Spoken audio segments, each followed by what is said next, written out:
welcome back to Dhanya's classroom. It's me, Dhanya. Today we are going to learn the continuation of our third chapter, In Search of the Earth's Secrets. In first part, we completed up to rocks. Today we are going to start with weathering. What is weathering? എന്താണ് അപക്ഷയം? We know that there are different types of rocks around us. They undergo various changes with time. Such disintegration or decomposition of rock is known as weathering. As a result of this, physical and chemical composition of the rock may change. നമുക്കറിയാം, നമ്മുടെ ചുറ്റുപാടിൽ ഒരുപാട് വ്യത്യസ്ത തരത്തിലുള്ള ശിലകൾ ഉള്ളതായിട്ട്. അവ കാലാന്തരത്തിൽ പല മാറ്റങ്ങൾക്ക് വിധേയമായിക്കൊണ്ടിരിക്കുന്നു. ഇത്തരത്തിൽ ശിലകൾ പൊട്ടിപ്പൊടിയുകയോ വിഘടിക്കുകയോ ചെയ്യുന്ന പ്രക്രിയയാണ് അപക്ഷയം എന്ന് പറയുന്നത്, അല്ലെങ്കിൽ വെതറിംഗ് എന്ന് പറയുന്നത്. ഇതുമൂലം ശിലകൾക്ക് രാസപരമായും ഭൗതികമായും മാറ്റങ്ങൾ ഉണ്ടായിക്കൊണ്ടിരിക്കും. We want to study different types of weathering. Which are the different types of weathering? Three types are there. First, physical or mechanical weathering. Second, that is chemical weathering. Third, that is biological weathering. These are the three types of weathering. First, our topic, that is physical or mechanical weathering. എന്താണ് ഭൗതിക അപക്ഷയം എന്ന് പറഞ്ഞാൽ? Listen carefully. The expansion and contraction of minerals due to the variation in temperature. What is that? You know that during daytime, due to high temperature, the rocks, that means minerals in the rocks, may be expanded. During night time, due to low temperature, that may be contracted. That is the first sentence. The expansion and contraction of minerals due to variation in temperature result in weathering. Disintegration also occur due to freezing of water in the fissures of the rock. Then some fissures may be, cracks may be there inside of that rock. Then inside of that crack, water filled. That means freezing of water. If it continuously happens, show possibility for the destruction of a rock. താപത്തിലെ ഏറ്റക്കുറച്ചിലുകൾ കാരണം ശിലാധാതുക്കൾക്കുണ്ടാകുന്ന വികാസവും സങ്കോചവും അപക്ഷയത്തിന് കാരണമാകുന്നു. കൂടാതെ ശിലകളിൽ ഉണ്ടാകുന്ന വിള്ളലുകളില് വെള്ളം നിറഞ്ഞിട്ടും ശിലകൾ പൊടിയാറുണ്ട്. Second topic, that is chemical weathering. എന്താണ് chemical weathering? Oxygen, carbon dioxide and water etc. react with the minerals and result in the chemical decomposition of rock. Oxygen, carbon dioxide, ജലം എന്നീ ഘടകങ്ങൾ ശിലകളിലെ ധാതുക്കളുമായി രാസപ്രവർത്തനത്തിൽ ഏർപ്പെടുകയും ശിലകളിൽ രാസപരമായ വിഘടനം സംഭവിക്കുകയും ചെയ്യുന്നു. ഇത്തരത്തിൽ നടക്കുന്ന വെതറിംഗിന് പറയുന്ന പേരാണ് chemical weathering. What is biological weathering? Plant root penetrating into the fissures of rock. നമുക്ക് വളരെ ഫെമിലിയർ ആയിട്ടുള്ള കാര്യമാണ്. മതിലുകൾക്ക് ഇടയിലൊക്കെ നിങ്ങൾക്ക് കാണാം ചെടികളുടെ വേര് ആഴ്ന്നിറങ്ങുന്നതായിട്ട്. The plant root penetrating into the fissures in rock. Burrowing of animals. Burrowing of animals means rats, snakes, etc. Then burrowing of animals and decomposition of plants and animal remain lead to weathering. Not only this, apart from this, human activities such as mining, quarrying also lead to weathering. This type of weathering known as biological weathering. What are the human activities that lead to the weathering of rocks? മനുഷ്യരുടെ എന്തെല്ലാം പ്രവർത്തനങ്ങളാണ് ശിലകളുടെ അപക്ഷയത്തിന് കാരണമാവുക? Please observe this picture. Then you realize that first point, that is quarrying. Then which are the remaining activities? Mining, destruction of hills, leveling of land, construction activity, deforestation, excessive use of chemicals, etc. lead to weathering. Then same way, weathering helps human in many ways. Weathering മനുഷ്യരെ ഒരുപാട് സഹായിക്കുന്നു. ഏതെല്ലാം രീതിയിലാണ് weathering മനുഷ്യർക്ക് ഉപകാരമാകുന്നത്? Minerals in the rocks get extracted. Then ശിലകളിലുള്ള ധാതുക്കൾ വേർതിരിക്കപ്പെടുന്നു.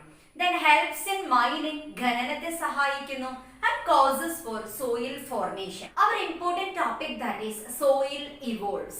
എങ്ങനെയാണ് മണ്ണിന്റെ രൂപീകരണം എന്ന് നമുക്ക് നോക്കാം. You know that soil is a natural resource. How is soil formed? Soil we see today is formed by prolonged process like weathering of rocks and decomposition of organic matter. It is estimated that for the formation of 1 inch of soil, it takes thousands of years. 1 inch മണ്ണ് രൂപം കൊള്ളുന്നതിന് ആയിരക്കണക്കിന് വർഷങ്ങൾ എടുക്കുന്നു എന്നാണ് പറയുന്നത്. Then weathering വഴി ശിലകൾ പൊടിഞ്ഞും ജൈവാവശിഷ്ടങ്ങൾ ജീർണിച്ചു ചേർന്നിട്ടും ഒരുപാട് കാലങ്ങൾക്ക് ശേഷമാണ് മണ്ണുണ്ടാകുന്നത്. Which are the factors influencing soil formation? Which are the factors influencing soil formation? മണ്ണുണ്ടാകുന്നതിന് സഹായകമാകുന്ന ഘടകങ്ങൾ ഏതെല്ലാം? 5 factors are there. That means one diagram is there in your textbook. Please observe that diagram. Climate, topography, plants and animals, time, parent rock. Climate കാലാവസ്ഥ, topography ഭൂപ്രകൃതി, plants and animals സസ്യങ്ങളും ജന്തുക്കളും, time സമയം, parent rock. Then please observe the table. Explanation is there. First topic, that is climate. Then how climate influence the soil formation? എങ്ങനെയാണ് കാലാവസ്ഥ മണ്ണുണ്ടാവുന്നതിന് സഹായകമാകുന്നത്? Listen. Soil formation will be slow in cold environment. തണുപ്പുള്ള പ്രദേശങ്ങളിൽ മണ്ണിന്റെ രൂപീകരണം വളരെ സാവധാനത്തിൽ നടക്കുന്ന പ്രക്രിയയാണ്. Then in high temperature region, soil formation will be fast. Then soil formation will be fast in which region? High temperature region. Then second point, that is topography. Topography ഭൂപ്രകൃതിയാണ്. Soil will be thin along steep slopes. Soil will be thin along steep slopes. കുത്തനെയുള്ള ചെരിവുകളിൽ മണ്ണ് വളരെ നേർത്തതായിരിക്കും. That means inclined region are favorable background for the formation of soil. എന്ന് വെച്ചാൽ ചരിഞ്ഞ പ്രതലങ്ങളാണ് മണ്ണ് കൊള്ളുന്നതിന് ഏറ്റവും നല്ല പ്രദേശങ്ങൾ.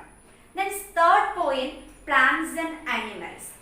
The acid formed as a result of the decaying of plants and animals causes weathering of rocks. Next, parent rock. കൂടുതൽ പറയേണ്ട ആവശ്യമില്ല. നമുക്കറിയാം നമ്മളുടെ പാരൻസിന്റെ സ്വഭാവത്തിന്റെ പല പ്രത്യേകതകളും നമ്മൾക്ക് കിട്ടിയിട്ടുണ്ടായിരിക്കും. അതുതന്നെയാണ് ഇവിടെ പറയാൻ പോകുന്നത്. ശിലകളുടെ കാര്യത്തിലും parent rock. The minerals in the soil and the structure of the soil depend on the rock from which it is formed. ഏത് റോക്കിൽ നിന്നാണോ രൂപം കൊണ്ടത് എന്നതിന്റെ അടിസ്ഥാനത്തിലായിരിക്കും ഓരോ ശിലകളിലെയും മിനറൽസ് ഉണ്ടാവുന്നത്. The next point, that is time. The thickness and structure of soil depend on the time taken for its formation. എത്ര കാലം എടുത്തു എന്നതിനനുസരിച്ചായിരിക്കും ഓരോ ശിലയുടെയും സ്ട്രക്ചർ. എന്ന് വെച്ചാൽ we realize that for the formation of 1 inch of soil it takes thousands of years. Inch മണ്ണ് രൂപം കൊള്ളുന്നതിന് ആയിരക്കണക്കിന് വർഷങ്ങൾ എടുക്കും. Realize that different types of soil formed due to variation in the factors such as topography, climate, etc. Then which are the soil type in India and Kerala? Want to complete a table in your textbook. Please observe. Then you know that alluvial, black soil, red soil, laterite soil, desert soil, mountain soil, etc. there in our country. Then Kerala, alluvial, laterite, forest, red, black, etc. Our important topic, that is soil for sustenance. ജീവന്റെ നിലനിൽപ്പിന് മണ്ണിന്റെ ആവശ്യകത നോക്കാം. Without soil there won't be any plants or animals. മണ്ണില്ലാതെ ഭൂമിയിൽ ചെടികളോ ജീവജാലങ്ങളോ ഉണ്ടാവും? ഇല്ലല്ലോ. The case of man is not different. നമുക്കും മണ്ണ് ആവശ്യമാണ്. Soil is one of the important factors that make life on the earth possible. ഭൂമിയിൽ ജീവൻ നിലനിർത്തുന്നതിന് കാരണമാകുന്ന ഘടകങ്ങളിൽ ഒന്ന് മണ്ണാണ്. You know that the plants absorb nutrients from the soil and prepare food with the help of sunlight. Photosynthesis. Then human and other animals consume these plants. Plants and animals die. They return to the soil. നമുക്കറിയാവുന്നതാണ് ചെടികള് സൂര്യപ്രകാശത്തിന്റെ സഹായത്തോടെ മണ്ണിൽ നിന്ന് nutrients വലിച്ചെടുത്ത് ആഹാരം നിർമ്മിക്കുന്ന പ്രക്രിയ photosynthesis. Then അത് മാത്രമല്ല മനുഷ്യരും മറ്റ് ജീവജാലങ്ങളും ഈ ചെടികളെയാണ് ഉപയോഗിക്കുന്നത്. Then അതേപോലെ തന്നെ നമ്മൾ മരിച്ചു കഴിഞ്ഞാൽ എങ്ങോട്ടാ പോകുന്നത്? മണ്ണിലേക്ക് തന്നെ. then soil is essential for the existence of life. What are the uses of soil? നിങ്ങൾക്ക് കൂടുതൽ പറഞ്ഞു തരേണ്ട ആവശ്യമില്ല. എന്തെല്ലാമാണ് മണ്ണിനെ കൊണ്ടുള്ള ഉപയോഗങ്ങൾ? You know that for cultivation, for construction purpose, for making pots, bricks, tiles, etc. For naturopathy treatment, for making cosmetics also. Construction പർപ്പസിനും കൾട്ടിവേഷനും കളിമൺ പാത്രങ്ങളും ഓട്, ഇഷ്ടിക എന്നിവയൊക്കെ നിർമ്മിക്കുന്നതിന് മണ്ണ് ആവശ്യമാണ്. ദെൻ നാച്ചുറോപ്പതി പോലുള്ള ട്രീറ്റ്മെന്റിനും ചില കോസ്മെറ്റിക്സ് ഉണ്ടാക്കുന്നതിനും വേണ്ടി മണ്ണ് ഉപയോഗിക്കുന്നു. ഒരു important topic that is perishing soil. എങ്ങനെയാണ് മണ്ണ് നശിക്കുന്നതെന്ന് നമുക്ക് നോക്കാം. Soil get depleted due to various human activities like deforestation, destruction of hills and unscientific agricultural activities. അശാസ്ത്രീയമായ കൃഷിരീതിയും വനനശീകരണവും കുന്നിടിക്കലുമൊക്കെ കാരണമാണ് മണ്ണിന് നാശം സംഭവിക്കുന്നത്. You know that the roots of the trees hold the soil as like a net. Then മരങ്ങളുടെ വേരുകൾ മണ്ണിനെ ഒരു വല പോലെ സൂക്ഷിക്കുകയാണ്, പൊതിഞ്ഞ് സൂക്ഷിക്കുകയാണ്.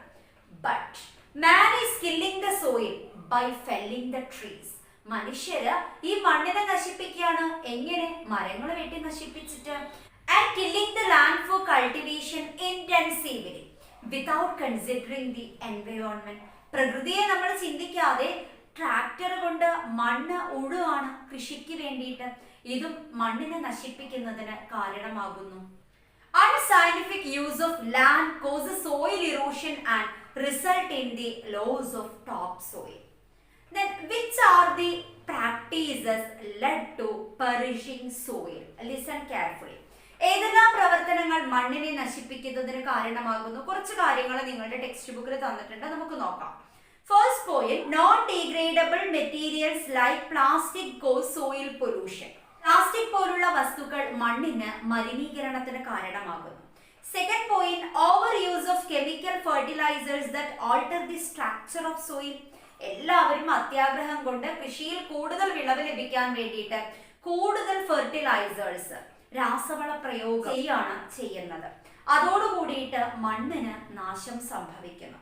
Next, unscientific construction and quarrying. അശാസ്ത്രീയമായ രീതിയിലുള്ള കൺസ്ട്രക്ഷനും ക്വാറിയിങ്ങും. Use of agricultural land for non agricultural purpose. You know that nowadays most of the land used for non agricultural activity. കൂടുതലും ഭൂമി നമ്മൾ ഉപയുക്തമാക്കുന്നത് കൃഷിക്കല്ല, കൃഷി ഇതര പ്രവർത്തനങ്ങൾക്കാണ്. Draining waste water into soil on a large scale. മലിനജലം കൂടുതലായി മണ്ണിലേക്ക് ഒഴുക്കിവിടുക. ഈ മലിനജലത്തിൽ ഒരുപാട് രാസവസ്തുക്കൾ ഉണ്ടായേക്കാം, ഇതും മണ്ണിനെ നശിപ്പിക്കുന്നു. Last point, over grazing. Over grazing എന്ന് പറഞ്ഞാൽ അമിതമായ കന്നുകാലി മേച്ച്. Let's conserve soil. ഇപ്പൊ നമ്മൾ മനസ്സിലാക്കി മണ്ണ് ഏറ്റവും അത്യാവശ്യമുള്ള ഒരു ഘടകമാണ്. അതുകൊണ്ട് തന്നെ മണ്ണ് സംരക്ഷിക്കേണ്ടത് അത്യാവശ്യമാണ്. Once the topsoil is lost, only barren land or rocky surface remain. മേൽമണ്ണ് ഒലിച്ചു പോയി കഴിഞ്ഞാൽ ബാക്കിയാവുന്നത് എന്താ? തരിശുനിലം അല്ലെങ്കിൽ പാറകൾ. For the regeneration of topsoil, it takes thousands of years. മണ്ണ് വീണ്ടും ഉണ്ടാവണമെങ്കിൽ ആയിരക്കണക്കിന് വർഷങ്ങൾ എടുക്കുമെന്ന് നമ്മൾ പഠിച്ചു. Topsoil is essential for the existence of life on earth. For this, conservation is the only solution. മണ്ണ് സംരക്ഷിക്കുക. അതിന് നമുക്ക് എന്തെല്ലാം ചെയ്യാൻ പറ്റും നോക്കാം. Which are the methods of soil conservation? മണ്ണ് സംരക്ഷണത്തിനുള്ള മെത്തേഡ്സ് ഏതൊക്കെയാണ്? First point, check deforestation. മരങ്ങൾ വെട്ടി നശിപ്പിക്കുന്നത് അവസാനിപ്പിക്കുക. Second point, crop rotation. Crop rotation എന്ന് പറഞ്ഞാൽ വിള പരിവൃത്തി. Instead of cultivating the same crop continuously, different crops are raised after each harvest. Though this method soil regain its nutrients. എല്ലായ്പ്പോഴും ഒരേ വിളകൾ കൃഷി ചെയ്യുന്നതിന് പകരം വിളകൾ മാറ്റി മാറ്റി കൃഷി ചെയ്യുക. Third point, terrace farming along hill slope. കുന്നിൻ ചെരുവുകളൊക്കെ തന്നെ തട്ടുകളായി കൃഷി ചെയ്യുക. Next point, construction of cheque dam. തടയണ നിർമ്മിക്കുക. വെള്ളത്തിന്റെ ഒഴുക്കിനെ തടഞ്ഞു നിർത്തുക. അങ്ങനെ വെള്ളം ഒഴുകി പോകുമ്പോഴാണ് മണ്ണൊലിപ്പ് ഉണ്ടാവുന്നത്. അതിനുവേണ്ടി നമ്മൾ തടയണകൾ നിർമ്മിക്കുന്നു. By constructing check dam, it is possible to regenerate the flow of water and prevent soil erosion. The next point, control overgrazing. Our grassland will be destroyed unless we control overgrazing. നമ്മൾ ഓവർഗ്രേസിംഗ് control ചെയ്തിട്ടില്ല എങ്കിൽ നമ്മുടെ grassland complete ആയിട്ട് നശിച്ചു പോകും. A day to celebrate soil. നമുക്ക് നമ്മളുടെ birthday ഉള്ളതുപോലെ തന്നെ സോയിലിനും ഒരു ദിവസമുണ്ട്. United Nations Organization observe 15th December as the World Soil Day for creating awareness among the people about the importance of soil. ജനങ്ങളിൽ മണ്ണിന്റെ പ്രാധാന്യത്തെക്കുറിച്ച് ബോധവാന്മാരാക്കാൻ വേണ്ടിയിട്ടാണ് ഡിസംബർ 15-ന് ഐക്യരാഷ്ട്ര സംഘടന സോയിൽ ഡേ ആയിട്ട് ഒബ്സർവ് ചെയ്യുന്നത്.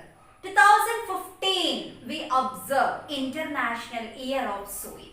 അന്താരാഷ്ട്ര മണ്ണ് വർഷമായി 2015-നെ നമ്മൾ ആഘോഷിച്ചു. The land will be sterile if the soil is lost. Let's get involved in activities to protect the earth from such pathetic situation. നിങ്ങളും മണ്ണ് സംരക്ഷിക്കാനുള്ള പ്രവർത്തനങ്ങളിൽ പങ്കാളികളാവാൻ പറഞ്ഞുകൊണ്ട് നമ്മൾ ഈ ചാപ്റ്റർ അവസാനിച്ചിട്ടുണ്ട്. Next class we will discuss another chapter. If you like my class, don't forget to subscribe my channel Dhanya's Classroom. Thank you for watching my class.